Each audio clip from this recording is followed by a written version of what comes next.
If I were the devil. If I were the devil.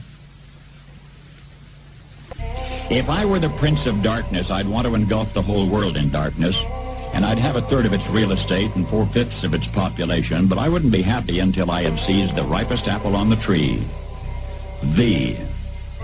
So I'd set about, however necessary, to take over the United States. I'd subvert the churches first. I'd begin with a campaign of whispers. With the wisdom of the serpent, I would whisper to you as I whispered to Eve, do as you please.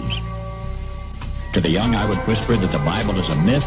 I would convince them that man created God instead of the other way around. I would confide that what's bad is good and what's good is square. And the old I would teach to pray after me, Our Father, which art in Washington.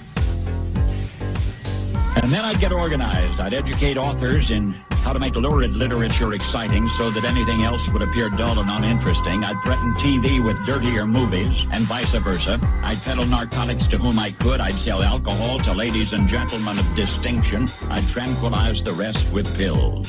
If I were the devil, I'd soon have families at war with themselves, churches at war with themselves, and nations at war with themselves, until each in its turn was consumed.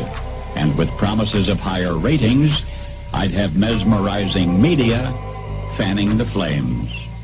If I were the devil, I would encourage schools to refine young intellects, but neglect to discipline emotions. Just let those run wild.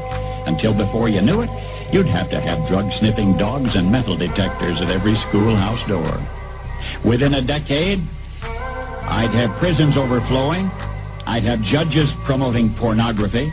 Soon I could evict God from the courthouse, then from the schoolhouse, and then from the houses of Congress. And in his own churches, I would substitute psychology for religion and deify science. I would lure priests and pastors into misusing boys and girls and church money. If I were the devil, I'd make the symbol of Easter an egg and the symbol of Christmas a bottle. If I were the devil, I'd take from those who have and give to those who wanted until I had killed the incentive of the ambitious. What'll you bet? I couldn't get whole states to promote gambling as the way to get rich. I would caution against extremes in hard work, in patriotism, in moral conduct. I would convince the young that marriage is old-fashioned, that swinging is more fun, that what you see on TV is the way to be. And thus I could undress you in public, and I could lure you into bed with diseases for which there is no cure. In other words, if I were the devil, I'd just keep right on doing what he's doing.